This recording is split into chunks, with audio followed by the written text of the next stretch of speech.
눈에 핏발이 서도록. 다리에 피가 쏠리도록. 자만수만 자고 쓴 내 자소서. 하지만 나만 사랑한 내 자소서. 이젠 기업도 사랑하게 해주겠다. 누가? 이 다스베이더가. I'm your father. 반갑습니다.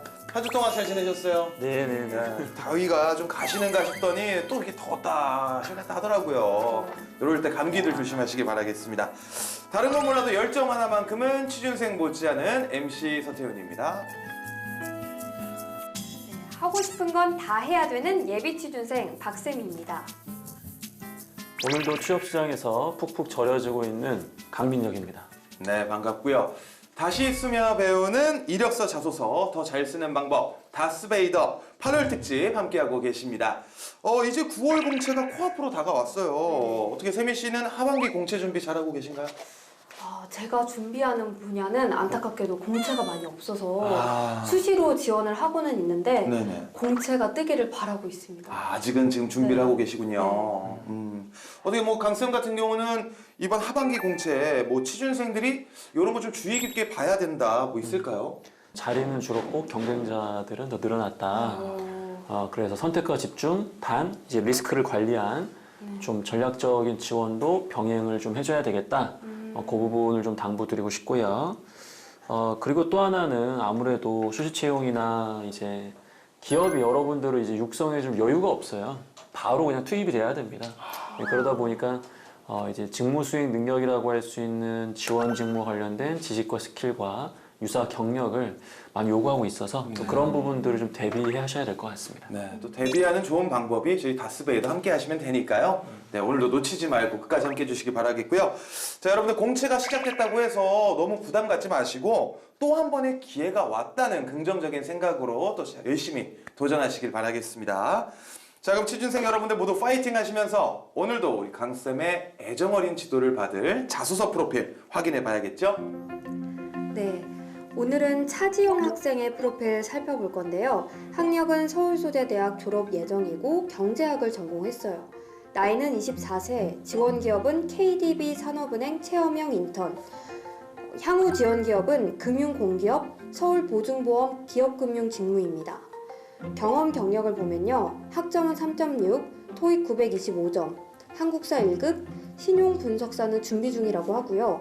금융학회 1년, 시사동아리 6개월, 체코 해외 연수 1달, 환경정책 R&D 기업 인턴 3개월, 카페 아르바이트 3년, 시장 경제 칼럼 대회 최우수 수상. 고민은요.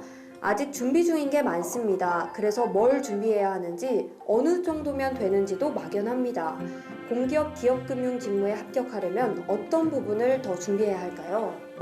예. 올 상반기 KDB 산업은행에 지원을 했던 차지영 학생의 프로필을 함께 봤는데, 저는 뭐 굉장히 뭐 준비한 것도 많고, 뭐 특히 토익이랑 뭐 한국사도 잘하시고, 강쌤이 보시기엔 어떠셨나요?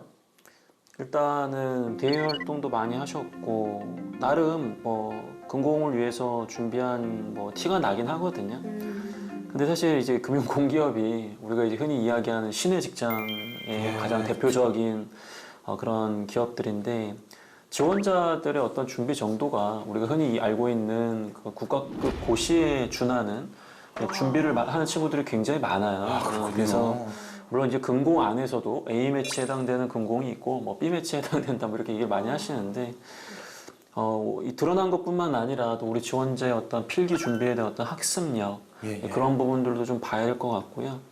자기소개서도 서류 전형에서 사실은 이제 합격 배수가 좀 엄격하기 때문에 그 부분도 좀 보완이 좀 돼줘야 될 것 같아서 오늘 같이 한번 잘 한번 준비해 보면 좋겠습니다. 네, 좋습니다. 네. 먼저 지영 친구의 고민부터 해결을 해볼게요. 취준생들이 계속하는 고민이기도 하죠. 아직 준비 중인 게 많은데 뭘 얼마나 더 준비해야 하는지 궁금하단 겁니다. 특히 금융공기업 기업금융 직무에 합격하기 위해선 어떤 준비가 더 필요할까요? 일단은 이게 학생들 입장에서는 이럴 수밖에 없다라는 거에 공감을 하면서도 이런 부분들을 지도하는 제 입장에서는 목표가 명확하면 본인이 뭘 해야 될지가 사실 좀 명확하거든요. 예를 들어서 이 금공 중에서도 사실은 이 각 기업마다 요구하는 지원 자격과 가산점과 이 필기의 범위가 다르거든요. 그 말은 일단 대략적으로 금공을 지원하겠다가 아니라 내가 금공 중에서도 이 두세 개 기업에 집중을 하겠다라고 한다면 1순위 기업에 요구되는 역량, 2순위 기업에 요구되는 역량, 3순위 기업에 요구되는 역량이 있을 것이고 그 세 개 중에서 공통적으로 요구되는 게 있다면 그걸 최우선적으로 준비를 해주셔야 되겠죠, 당연히.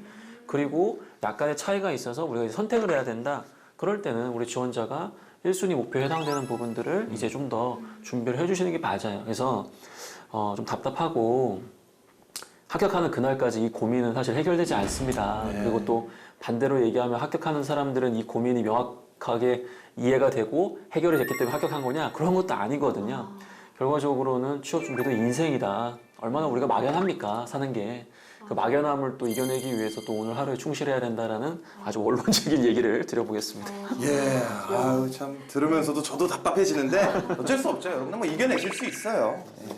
자 그럼 오늘도 자소서를 먼저 보기 전에요. 네. 우리 취준생 통신 먼저 확인해 봐야겠죠? 네. 자칭 취준생 통신원 세미 씨 오늘은 어떤 소식 준비하셨습니까? 오늘은 산업은행에 관련된 소식 준비했는데요. 올 하반기 산업은행과 스트립은행, 기업은행의 3대 국책은행이 3,400명 규모로 공채를 진행한다고 합니다. 그런데 이 정도면 이전 수준에 비해 많은 건지 또 채용 방법에 달라진 부분이나 꼭 알아야 할 특징이 있을지 궁금한데요, 강쌤. 네. 일단은 3,400명이라는 규모가 이제 우리 취준생들의 그 아픈 마음을 달래주기에는 너무나 부족하고요. 예. 네. 그래서 뭐 산업은행 같은 경우에는 뭐 이제 50명대, 그 다음에 스트립은행 같은 경우는 30명대 정도밖에 채용을 안 해요. 아 그렇군요. 네, 근데 이제 기업은행 같은 경우에는 사실은 이제 뭐 오히려 한 200~300명, 300~400명 뭐 이렇게 채용을 좀 진행할 수는 있는데 점점 이게 축소될 수밖에 없는 게 잘 아시겠지만은 우리가 이제 은행하면은 점포에 갈 일이 이제 많이 없거든요. 이게 기본적으로 점포에서 이제 일을 할 수 있는 그런 포지션이 많아져야 되는데 지금 트렌드상으로 보면은 이제 인터넷 은행이라든지 그런 부분들이 있으면서 점점 줄어들고 있어서 이제 그런 부분들 때문에 우리 지원자들이 좀 아쉬운데 그럼 요 트렌드가 결과적으로는 이제 금융의 어떤 디지털화가 가속화 된다라는 거잖아요. 네. 그러면 계속해가지고 여러분들이 아무리 인문상경기 학생이라고 하더라도 금융과 관련된 디지털 역량들을 굉장히 많이 요구하고 있어요. 그래서 이런 부분들에 대한 대비, 그러니까 전문가까지는 아니더라도 최소한 이런 부분들에 대한 관심을 가지시고 좀 준비를 해주셔야 된다. 그리고 이제 금공 같은 경우에는 이제 논술과 관련된 부분들도 많이 있어요. 그래서 그래요? 이런 부분들이 사실은 또 준비하는 분들 입장에서 굉장히 부담스럽거든요. 예. 그리고 또 산업은행 같은 경우에는 또 자기소개서에 자필로 작성해야 되는 부분도 있어요. 아 진짜요? 그게 상당히 부담스러운 게 여러분들이 사실은 되게 디지털 시대. 네, 되게 또 악필이잖아요, 그렇죠? 네, 네, 네. 근데 이제 그런 부분들은 저는 사실은 또 필요하다라고 생각이 드는 게 뭐 우리가 흔히 이야기하는 뭐 신원서판이다 뭐 그런 것까지는 아니지만은 뭐 허수 지원자를 걸러내는 또 그런 효과도 있을 수 있고 또 기업에 대한 애정과 다시 한번 그 글을 정제하면서 생각을 좀 정리할 수 있는 그런 부분도 있기 때문에 그런 또 요구되는 특징에 또 맞춰서 준비를 좀 해주셔야 될 겁니다. 이야 정말 모든 게 다 디지털로 바뀌고 있는데 정작 또 뽑을 때는 네. 또 필기를 쓰라고 하니까 그러니까요.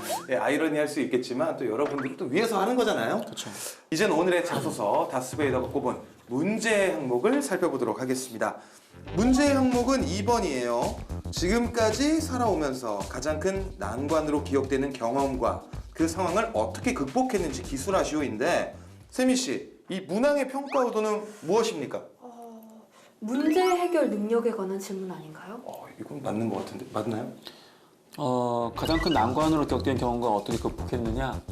물론 문제 해결 능력이라는 게 이 질문 범위에 포함될 수는 있는데 더 중요한 것은 이런 난관을 어떻게 헤쳐나갈 것인지 의지가 있는지 본인에게 주어진 거를 악착같이 해내는지 약간 그런 어떤 책임감이나 어떤 열정이 좀 더 가깝고요. 그러한 부분 안에 일부 문제 해결 능력이 들어갈 수는 있다. 하지만 여기서는 내가 굉장히 문제를 잘 해결하는 사람입니다라는 뉘앙스보다는 난 난관에 굴하지 않고 헤쳐나가고 이겨낼 수 있는 사람이다. 그러한 부분을 보여주는 것을 추천드립니다. 약간 개구리 왕눈이 느낌으로 개구리 7번 넘어져도 다시 일어나는지 확인하겠다. 연세가 어떻게 되세요? 자 이제 첨삭을 한번 해보도록 하겠습니다. 총 2개의 문단이 준비가 되어 있고요. 첫 번째 문단 첨삭해 주실까요? 네. 자, 다양한 산업과 문화권의 사람들을 만나면서 이 산업과 경제, 정책 이 세 분야의 균형 감각을 키워왔다라고 하고 있거든요. 일단은 이 첫째 문장만 보면은 그 난관을 극복했다라는 네. 질문에 조금 뭔가 어색하다는 느낌이 좀 없지 않아 예, 예. 있어요. 너무 우리 지원자가 내가 지원하는 분야에 관심도 있고 역량도 있다. 아마 그런 거를 좀 보여주려고 아마 이렇게 쓰신 것 같은데 안 되진 않지만 느낌은 조금 좀 이질감이 있습니다. 아, 예, 예. 아, 네. 성적표를 받아야 했다까지가 이제 난관에 해당되는 부분이에요. 맞습니다. 네. 예, 예. 그래서 여기까지가 이제 상황 설명이기 때문에 이 부분은 조금만 더 줄이면 좋지 않았을까 그 생각이 좀 들긴 해요.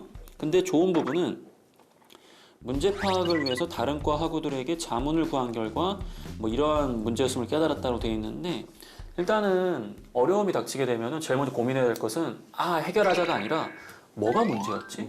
이걸 파악하는 게 되게 중요하거든요. 그런 측면에서 다른 과 학우들에게 자문을 구했다라는 거는 어쨌든 방금 제가 이야기했던 지표에 포함이 되기 때문에 적절한 문장이라고 보여집니다. 약간 뭐 네. 제가 지금 선생님 말씀 들었을 때 굉장히 잘한 편인 것 같아요. 네. 이 약간 좀 상황 설명만 줄이면 괜찮다라는 말씀이신 것 같은데 일단 첨삭을 살짝 해봤습니다. 뭐 문제가 생겼고 원인이 뭔지 파악한 것까지 아주 잘하신 것 같아요. 이런 문항의 이제 경우에 문제의 원인을 파악하는 방법이 좀 더 구체적이어야 하는지 아니면 지영 학생처럼 다른 과 학우들에게 뭐 자문을 구했습니다. 뭐 이 정도면 되는 건지 좀 궁금한데 어떨까요, 강쌤? 일단은 자문을 구했다라는 거는 그냥 야 너 시간 돼? 같이 밥이나 먹을까? 밥 먹으면서 야 이거 뭐가 잘못된 거지? 이거 잘못된 것 같은데? 이거 자문이거든요. 이 정도도 자문이에요? 이 정도 자문이죠. 그냥 자문이라는 표현이 되게 고급스럽긴 한데 근데 기본적으로는 이것보다는 좀 더 구체적으로 뭐 예를 들어가 자문 외에도 우리 스스로 어떠한 부분들을 좀 점검을 해봤다라든지 뭐 그런 걸 구체적으로 쓴다면 훨씬 더 좋죠. 나쁘진 않지만 조금은 디테일했으면 좋겠다. 네네네. 세미 씨 같은 경우는 첨삭 내용 중에 궁금한 점 없으신가요? 저는 이 문제 이제 난관을 서술하라고 했잖아요. 근데 이 학생들이 흔히 경험하는 그런 난관이라고 볼 수 있을지도 모르겠는데 그쵸. 그런 거란 말이죠. 근데 난관이라고 이게 볼 수 있을까요? 네. 진짜. 난관이 됩니까? 그럼요.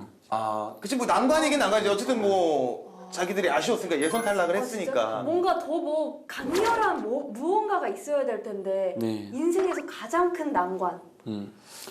그러기에는 아직 연세도 좀 어려요. 근데 네, 진짜로 24살이고. 내 인생에서 가장 큰 난관을 여기 쓰잖아요? 네. 그럼 너무 지나치게 개인적인 게 나올 수 있어요. 근데 그건 또 기업이 원하는 게 아니거든요. 자, 여기서 이제 중요한 건 뭐냐면은 네. 자기소개서에 나오는 부사, 가장, 최고의 이런 거 네. 있죠? 다 날려버리셔도 됩니다. 진짜요? 네네네네. 뭐 제가 최고로 힘들었던 거 뭐 이런 예, 얘기를. 예. 네. 그렇구나. 그럼 좀 있어 보이는 난관을 쓰면 된다는 거죠. 있어 보이는 그거는 난관. 보이는 거는 뭐예요?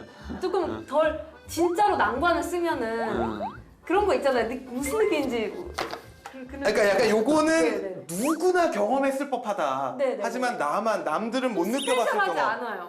그래서 저는 난관이라고 써도 되는지 근데 일단은 그런 걸 쓰면은 더 좋을 수는 있겠죠. 네. 왜냐하면 소재의 어떤 차별화가 될 수 있기 때문에. 네. 근데 없잖아요. 우리는 없어요 그런 게. 우리는 평범한 사람들이거든. 아니 그러면은 있었지. 이 기업 기획 봉사 활동을 얼마나 간절하게 바랬는지 그랬기 때문에 나한테는 더 난관이었다. 좀 이런 거를 써주면은 그럴 법한데 그냥 좀 다 똑같이 쓸 것 같아서 이런 거를 지금 되게 중요한 얘기 하셨네요. 안 될 것 같아요. 그래요? 왜냐하면은 제가 이제 그쵸? 방송에서 이렇게 구체적으로 얘기하기 제가- 시작하면 끝도 없는데 네 엉뚱한 질문 하기 아니 방금 이 얘기는 사실은 여러분들이 굉장히 좀 주의 깊게 들었었어야 되는 부분이 맞고요. 네. 이러면 제가 방송을 약간 태만하는 것처럼 보여지긴 하는데 왜 이런 얘기를 말씀을 안 드리냐면은 네.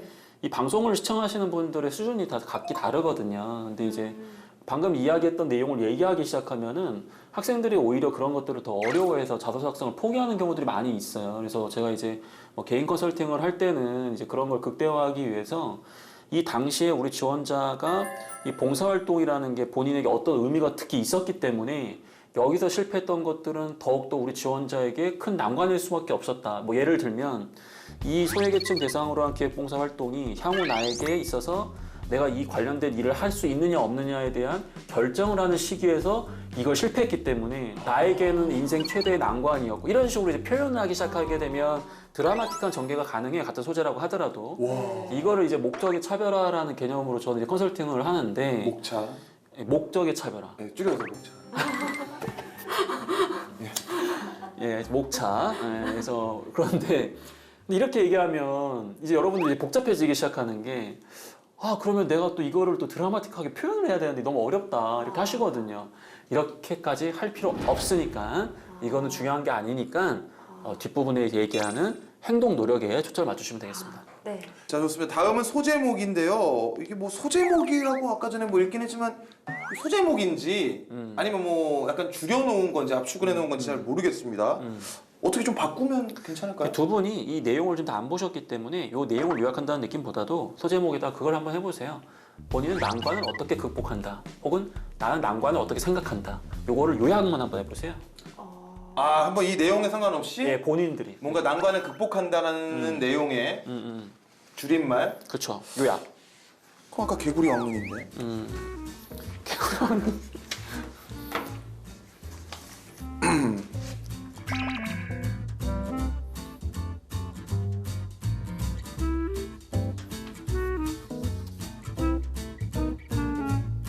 준비되셨나요? 야, 이게 제가 이해를 한지는 모르겠는데 저는 좀 이 난관을 좀 다른 식으로 좀 표현을 해봤습니다. 네. 그래서 약간 이 내용도 살짝 요약이 될 거라고 생각을 하고 한번 해볼게요. 저는 화이트보드입니다. 이유는 잘못된 정보가 잘못된 걸 적혀 있다면 언제든 지우고 새로운 거를 습득해서 다시 쓸 뭐 준비가 되어 있다. 이런 느낌으로 저는 약간 화이트보드 약간 이런 식으로 넌센스 느낌으로 제가 말이 길어지는 거 보니까 틀린 것 같습니다. 네, 알겠습니다. 세미 씨는? 저는 이 첫 번째 문단만 보고 이제 소제목을 적었는데요. 난관 극복의 첫 단추는 문제 파악. 틀린 거. 괜찮아요? 정답 괜찮았다고 생각했는데. 괜찮아요? 의외로 너무 괜찮은데? 그래? 잠깐만. 난 난관 극복의 첫 단추는 문제 파악. 난관 극복의 첫 시작은 이제 지퍼 올리기 이걸로 바꾸겠습니다. 다르잖아요, 단추랑. 예, 어쨌든 뭐 비슷합니다. 예, 비슷한데 둘 다 잘하셨어요. 잘하셨고요. 아, 그래요? 일단은 난관 극복을 할 때는 문제를 정확하게 파악합니다라는 거는 이 친구가 나중에 난관이 이제 직면하게 되더라도 이러한 방법을 통해서 자기만의 어떤 해결 방식이 있구나 그걸 요약을 해준 거기 때문에 뭐 그렇게 써주는 건 전 너무나 좋죠. 오.